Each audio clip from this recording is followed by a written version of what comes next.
Hello and welcome guys, my name is Aditya Pawar and let's start our journey to the universe. So this is our first episode from our series of wormholes. Those who have not watched our first episode, those can watch in the I button above. So click on the I button to watch the whole series of episodes. So let's start. So in the previous lecture we have discussed that what are wormholes and some basic foundations, formulations, theories and laws about wormholes. In this episode we are going to talk about how does time spends in wormholes. So is time faster in wormholes or is it slower than wormholes? So those who have watched my first episode of introduction of wormholes, those have known that in wormholes it is the curvature of space-time fabric. So space-time is as I have visualized it, like it is a 2D model.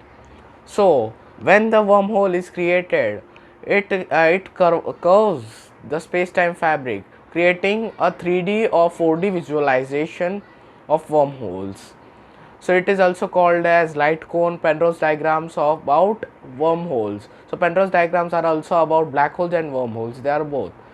And Kruskal-Sezerkes diagram, etc. So what happens to time in a wormhole?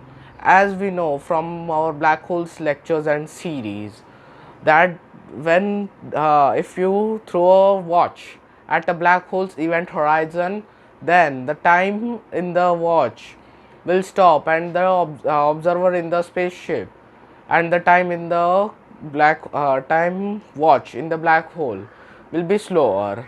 So the spaceship's time is will be normal, but as the time as the watch goes near the black hole, as it reaches near the black hole, then the time will stop and eventually at the singularity, if the watch is still live, not stretched and torn by the wave forces of black hole's gravity, still alive, then it will eventually stop at the singularity, as we know. But what would happen if a wormhole is there?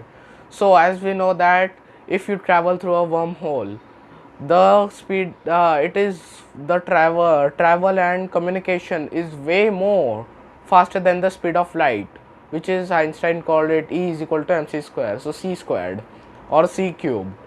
So that was you will get so faster in the wormhole if you travel so faster. But what happens to time? First of all, because of the space time is 2D object and not, according to Einstein, it's not a static universe as lambda says. So it's not a static universe, and rather, according to Hubble, it's an expanding universe as we have seen through our lectures. So the light curves around the wormhole. So what would time do? So some theories suggest that time eventually stops like black holes. Some theories say that time travels faster in wormholes, and some theories say that the time travels slower in the wormholes. So if you want all of these theories combined together, we have time dilation. So one best example I give you of time dilation is that imagine you are beside a train track and a train is moving and you are beside the train track and the observer is seeing you. So the observer is thought that he is at the motion of rest and you are moving, but as of your perspective, you imagine that you are at rest and the other observer who is in the train is moving. So those both references are correct, but the time dilation given by them is equal, is more than. So if you are here and the train traveling at the speed of light, imagine at the speed of light, which is not possible, hypothetically possible. So you are standing here and the train is moving by here. So imagine that you are seeing the train at 30 kilometers per hour, but the person inside there would also see you, going faster than 30 kilometers per hour. So that's only a range of perspectives we have. But what would really happen in a wormhole? So this would be a major question. We know that wormholes are rarely possible, but the possibilities are there because they connect black holes and white holes to the singularity. So you can see the diagrams of how the singularities are connected. There are traversable wormholes, Schwarzschild wormholes, and Einstein Nathan Rosen wormholes or bridges. So like that. But time would travel faster as light could travel faster. As we know that matter, that any object that has some mass would be not able to even reach as close to as the speed of light, which is 186,000 miles, 186,262 miles per second, or 3 million kilometers per second. So even not reaching that possibility, but at wormholes this opportunity is possible because I have said in the earlier episode of introduction, you have seen that interstellar movie scene from the before given lecture. So like that only, but you will imagine time and space not in 3D dimension as we see now, because we in our world have 3D imaginations and have 3D theories of what we predict. But as you go to the universe, as you leave the earth, there are 10 dimensions, but we don't know that the 10 dimensions are bigger or smaller, because we only know that general relativity, is only used in the universe, not quantum mechanics. So GR is used for the biggest things known in the universe, and QM, quantum mechanics, used at the lowest and quantum level things of the universe, like atoms, neutrons, protons, etc. Like that, what would happen to time? Because time doesn't get at quantum mechanics and doesn't get at general relativity, but it has a reference between two of them, quantum mechanics, both quantum mechanics and the general relativity. So it get complex equations and complex mathematical formulations to join them together as both. So it would create, with the help of string theory, loop quantum gravity and quantum gravity, it would make the TOE, TOE, not that TOE which you have, TOE, the theory of everything.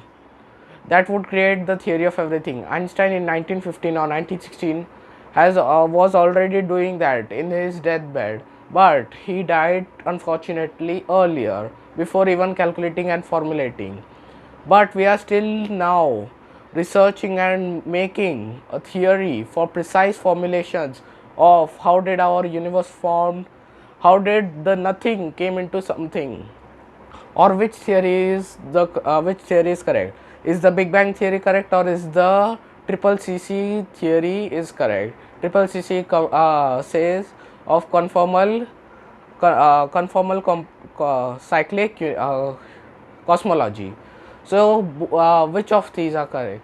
So if we find out the theory of everything, and there is also a movie according to it, released in 2014, which is based on the life of Stephen Hawking and the major contributions given by Stephen Hawking to all of us, and we accept that as a contribution. But as of it wormhole, as we say, there are time dilation and time travel. So what do you mean by time travel? As we have seen in our first episode, we mean by time travel that travel time is traveling faster when you go through a wormhole, just like that. So time travel is based upon wormhole, not wormhole is based upon time travel. But time travel comes from the first edition of H.G. Wells' books, The Time Machine. That's why we told that wormholes created time travel, but that's not true. Time travel created wormholes existence. That's why this theory is with us. So now we have known the answer that in wormholes, time is going faster, not at the normal rate or not at slower rate, but going faster, and I have given examples before. So thanks for watching this video. Smash that thumbs up, like, subscribe to my channel, and share this video to as many as possible to share the awareness of these topics. Subscribe to my channel to get more knowledge about physics and cosmology, and please read the description below, the description given below, because it has major contributions and I have written specifically for you guys. So that's why please read the description, and links, please visit the links in the description for my social medias where I am, and I will be continuously active if you contacted me. So please visit that, and thank you for listening and watching this video. Thank you, and thank you very much. And that's for all today's, guys. See you in the next video.